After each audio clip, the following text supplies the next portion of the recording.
네, 오늘 말씀의 제목은 큰 장애물은 크게 넘어라 라는 제목으로 말씀 증거하겠습니다.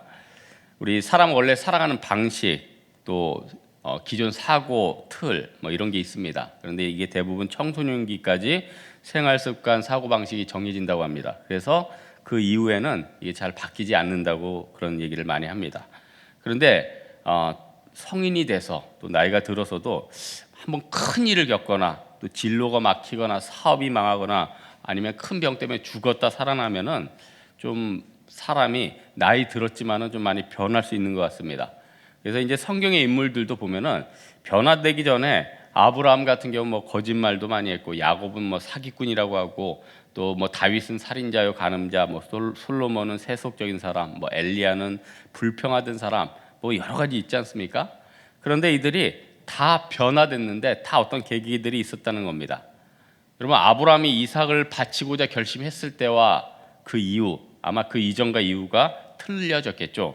삼손이 어떻게 보면 드릴레한테 속아서 블레셋에 끌려가고 눈이 뽑힐 때는 아마 내가 다시는 이방 족속과 이방 여인은 안 믿겠다, 이런 각오가 있지 않았겠습니까? 우리 각 사람들 다 큰 어려움들이 있습니다. 굉장한 고통들이 있습니다. 다 나름대로 살아가는 게 만만치가 않습니다. 그런데 이 뒤에서 누군가 일하고 있는데, 야고보서 4장 5절에 이런 말씀이 있습니다.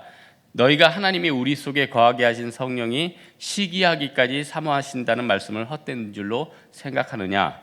성령께서 우리 사모하신답니다. 성령께서 사모해 주셔서 우리 이런 큰 문제, 큰 일까지 허락해 주신다는 겁니다. 그렇다면 문제는 뭐냐면, 나의 이 변화도 좋습니다. 하지만은 나에게 하나님이 이런 큰 시험과 어려움들을 나에게 요구하시면 그때 내가 어떻게 대처하느냐는 거예요. 하나님이 아브라함에게처럼 나에게 너 이삭을 바쳐라, 삭개오처럼 네 재산의 상당수를 가난한 자들에게 나눠줘라, 이런 큰 요구를 우리에게 하실 때 우리는 과연 어떻게 하느냐는 것이냐는 겁니다. 이럴 때는 많은 신앙의 선진들이 우리에게 모범을 보였습니다. 큰 장애물, 큰 헌신, 큰 시험 앞에서 다들 큰 기도를 드렸다는 겁니다. 아브라함이 이삭을 바치기 전에 아마 큰 기도를 했겠죠. 야곱이 형을 만나서 형이 죽겠다고 달려오기 전에 아마 야복강에서 이 죽도록 한 기도를 우리는 기억할 것이라는 것입니다. 그래서 오늘 본문 13절에 보니까 너희 중에 고난당하는 자가 있느냐? 저는 기도하라, 이렇게 먼저 간구를 합니다. 그리고 15절에 보니까 믿음의 기도는 병든 자를 구원하신다. 여기에 보면 어떻게 보면은 야고보서의 큰 시험과 큰 환난, 또 우리 인간에게 다가오는 큰 문제 중에 하나를 또 병을 얘기하면서 이렇게 얘기를 한다는 겁니다. 여러분, 사실 그렇지 않습니까? 저는 물론 목사라 영적인 부분에 관심이 있지만은 성도분들 영적으로 어려운 것도 있지만, 어떤 성도들이 뭐 넘어져서 이빨이 부러졌다든지 다친다든지 뼈에 금이 간다든지 이러면은 굉장히 가슴이 아파요, 진짜로. 왜냐하면은 인간의 몸에 병이 생기고 깨지면은 다른 기능이 잘 안 되잖아요. 그래서 나이 드신 분들은 이거 굉장히 절감을 할 거예요. 나이 아주 많이 드신 분들은 물질이 있고 또 내가 뭐 다른 권세가 있어도 몸을 제대로 가누지 못하면 이게 다 헛되는 거구나. 어떻게 보면 그 지혜는 또 나중에 나이가 들어서 생기는 것인데, 어떻게 보면 그런 부분에 있어서 우리가 자각할 수 있다는 겁니다. 여러분, 그래서 우리는 큰 문제나 큰 헌신 앞에서 하나님 앞에 큰 기도를 드려야 됩니다. 그래서 여러분, 지금 정말 나에게 큰 기도에 서 있다 그러면은 진짜 휴가 내서 기도 며칠 가서 기도하든지, 아니면 휴가 하루라도 내서 교회 나와서 아침부터 계속 기도하는 거예요. 새벽 기도부터 아침 식사하고 하나님 앞에 오전에 성경 읽으면서 간구하고, 얼마나 좋습니까? 제가 홍대 세교회 부목사라 하는 얘기는 아니지만은 저희 교회처럼 오전에 계속 이렇게 열어놓고, 어떻게 보면 아주 대형 교회는 아니지만 이렇게 같이 기도할 수 있는 그런 장소 있다는 거 우리에게 또 기쁘고 감사한 것 아닙니까? 그래서 이런 큰 기도를 해야 된다는 겁니다. 여러분, 우리는 다 끝났다, 다 어렵다, 진짜 살 길이 막막하다. 여러분, 우리 마태복음 6장 말씀 늘 기억하잖아요. 하나님께서 뭐 다 예비해 두신다, 뭐 새도 먹이신다, 들의 들풀도 입히신다, 다 알잖아요. 그런데 왜 그게 우리의 인생 가운데 체감하지 못하는 겁니까? 우리는 안다고는 하지만은 진짜 그 문제를 놓고 기도하고 크게 기도하지 않고, 또 여호와 일에 하나님 성경으로 읽지만은 내 마음속에 체감하지 못한다는 겁니다. 저는 우리 이 성경을 읽을 때마다 참 이스라엘에 대해서 가끔 생각하게 되는데, 여러분, 이스라엘이 참 특별한 민족 아닙니까?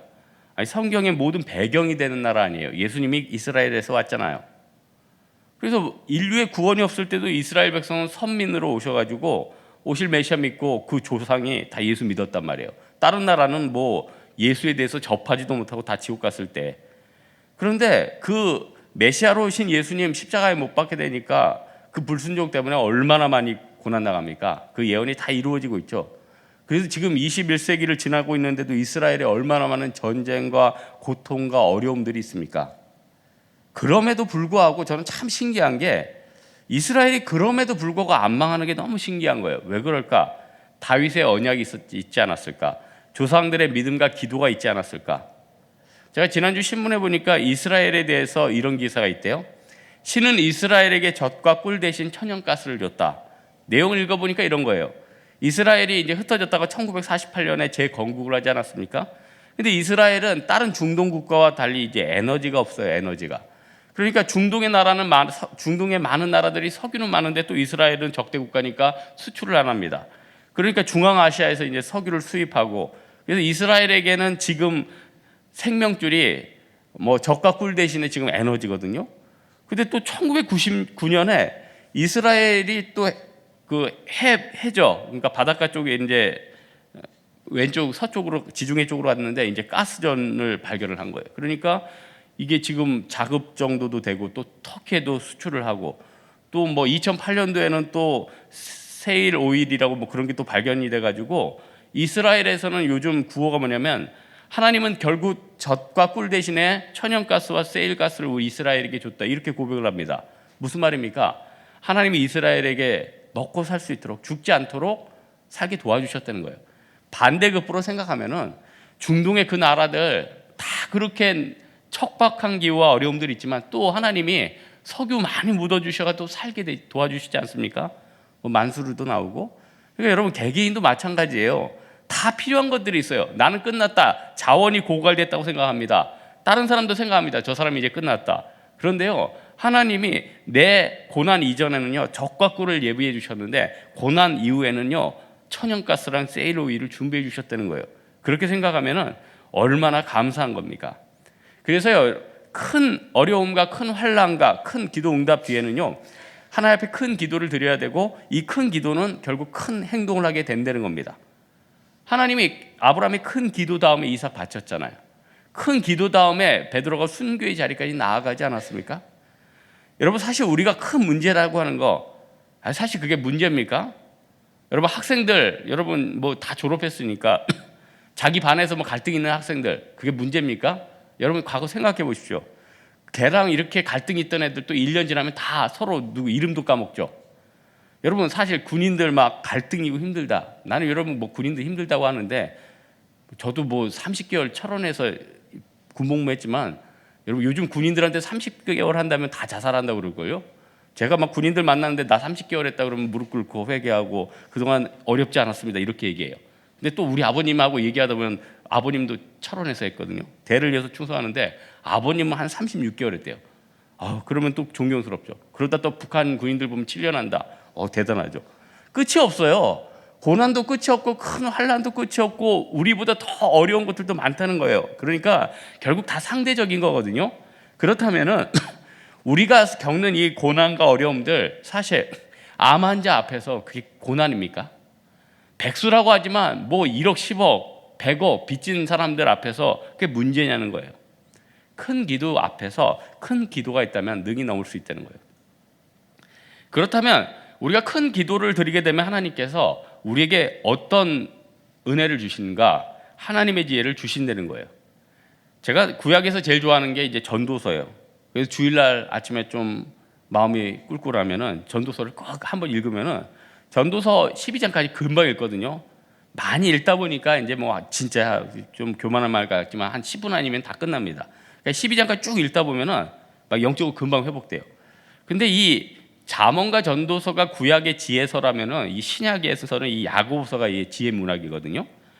근데 이 야고보서에 보면은 지혜에 대해서, 지혜가 어디서 오는가? 야고보서 1장 17절에 있죠. 각양 좋은 은사와 온전한 선물이 위로부터 내려온다. 어디서부터 내려온대요? 하나님으로부터 내려온대요. 여러분, 하나님의 지혜와 그 깊이가 얼마나 큽니까?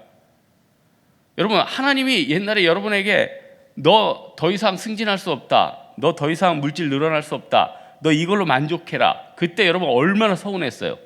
근데 시간 지나고 나니까 이게 제일 좋은 거였죠. 이게 제일 가치 있는 거였죠. 야, 내가 이거 옛날에 이거 바꾸고 이게 됐으면은 지금 오히려 후회하고 과거가 훨씬 좋았구나, 이렇게 깨닫는 이런 후회를 가져다 줄 것들이 얼마나 많이 있습니까?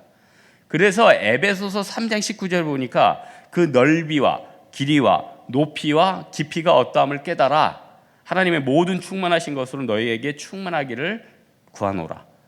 하나님이 지혜가 이렇게 크다는 거예요. 여러분, 하나님이 우리에게 큰 지혜로 응답하는 게 두 가지입니다. 하나는요, 이성적인 방법으로 굉장히 많이 응답해 주세요.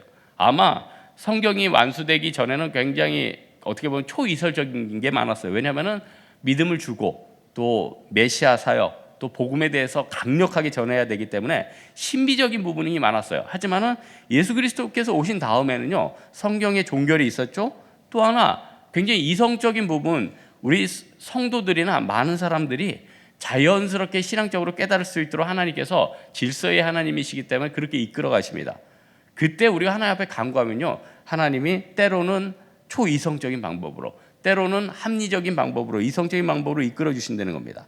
그렇게 보면요, 우리도 문제가 생길 때 하나님 이걸 어떻게 해결하면 좋겠습니까 하면 하나님께서 지혜를 주신다는 거예요. 우리 옛날에 손자병법에 보면은 그런 얘기가 나오죠. 제 나라의 전기라는 일화가 나오는데, 옛날에 저는 손자병법 이렇게 보다가 제 나라의 전기라는 그 사람의 일화를 쭉 보면서 이런 생각을 했어요. 야, 이거 굉장히 간단한 건데 사람들은 이것도 생각 못 하는구나. 내용이 뭐냐면은 그 수레 경기, 그러니까 말 뒤에 이제 수레를 끌고 사람이 경주를 하는 거예요. 그러면 이 전기라는 사람이 수레 경기를 하면 굉장히 많이 졌대요. 그러니까 어떻게 하면 이거 수레 경기할 때 좀 이길 수 있을까?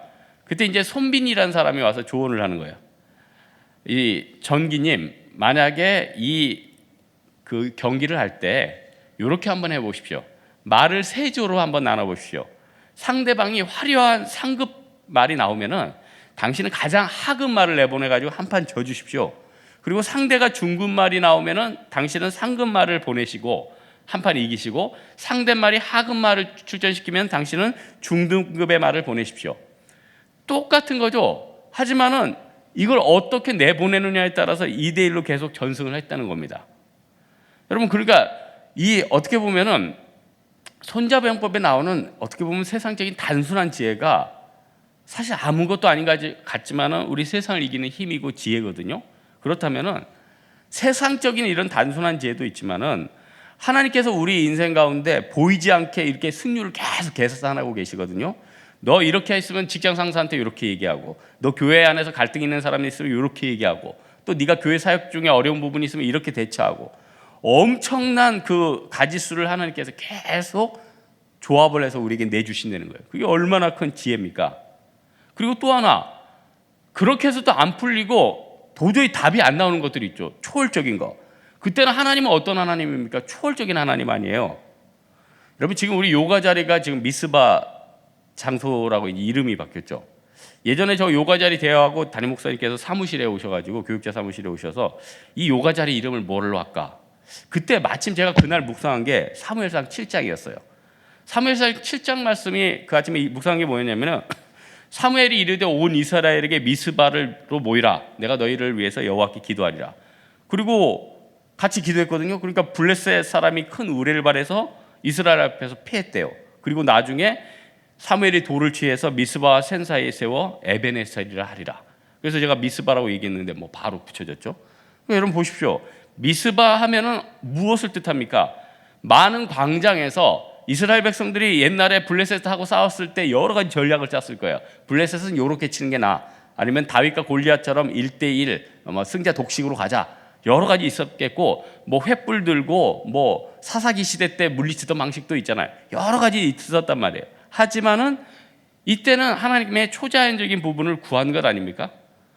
여러분, 우리의 많은 부분들, 특별히 목회 사역, 또 우리의 신앙생활하는 거, 많은 부분에 있어서 이 부분은 하나님께서 굉장히 초월적인 부분을 개입하시는 것 같아요.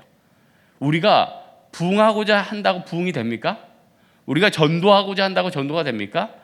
어떻게 보면은 목회 사역이든지 우리의 신앙 사역은 이 초이성적인 부분에 있어서 하나님이 관여하신다는 겁니다. 이거를 굉장히 붙잡으면요, 강력한 신앙인이 되죠. 지금 21세기에 굉장히 어떻게 발언하고 부흥하는 종교가 이슬람교라고 하지 않습니까? 이슬람교의 특징이 뭐예요? 뭐 인샬라 아니에요. 신이 원하시면 간다.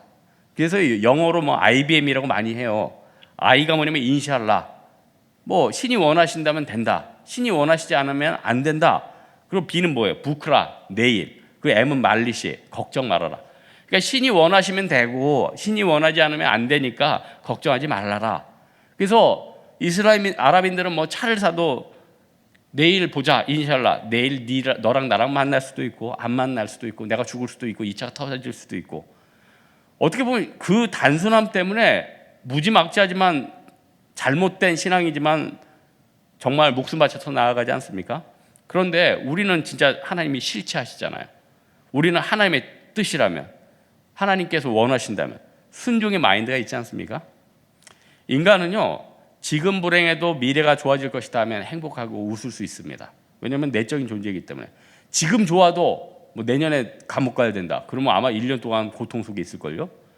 그게 우리 멘탈의 문제 아니에요. 뭐 요즘 뭐 청년들 난 멘탈 갑이다, 뭐 멘탈 약이다.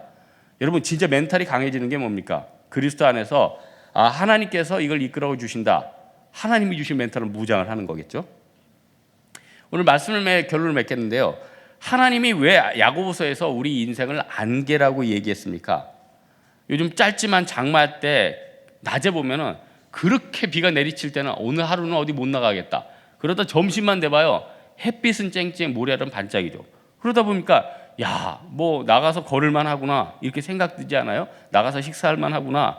그러니까 우리 앞에서는 이 장마가 그때 당시에는 엄청나게 쏟아붓는 비인데 조금 지나면은 활짝 개가지고 완전히 전개돼 있다는 거예요. 반대로 우리 인생도 마찬가지죠. 지금 막 그냥 기세등등해도 10년 전에 기세등등했던 사람들 지금 다 눌려 있고, 지금 이 중에 다 눌려 있던 사람들 또 내년에 어떻게 될지 모르는 것 아닙니까? 또 많은 문제가 있는 사람들 하나님께서 또 엄청나게 들어서 주시는 거죠. 그러니까 사도 요한이 밤모섬에서 나는 연약해서 아무것도 할 수 없습니다, 이 백성에게 어떻게 해야겠습니까? 울고 있을 때 그분이 오셔서 위로해 주시고 힘 주시고, 그리고 위대한 요한계시록도 완성되잖아요. 하나님께서는 우리 기도를 통해서 큰 헌신과 큰 난관을 넘게 만들어 주시고 그 가운데 엄청난 지혜와 모략을 주신다는 거예요. 그 지혜와 모략과 기도는요, 우리 세상을 뛰어넘는 그런 용기로 연결된다는 겁니다. 이 믿음을 가지고 오늘도 우리 홍대세교회 성도들 집에서, 가정에서, 또 주변에서 승리하고 또 선교 대원을 위해서 기도하고 한 주가 영적으로 이겨나가는 여러분 되기를 주님의 이름으로 축원합니다. 이 시간 우리 기도하겠습니다. 이 시간 기도할 땐 하나님, 많은 어려움들이 있습니다. 넘어야 될 것들이 있습니다. 하나님이 나에게 원하는 헌신이 있다는 것입니다. 우리 하나님 앞에 큰 기도로 말미암아 능히 넘게 하시고 또 하나님이 주신 모략으로 승리케 해달라고 우리 하나님 앞에 간구하다 돌아가도록 하겠습니다. 기도하겠습니다.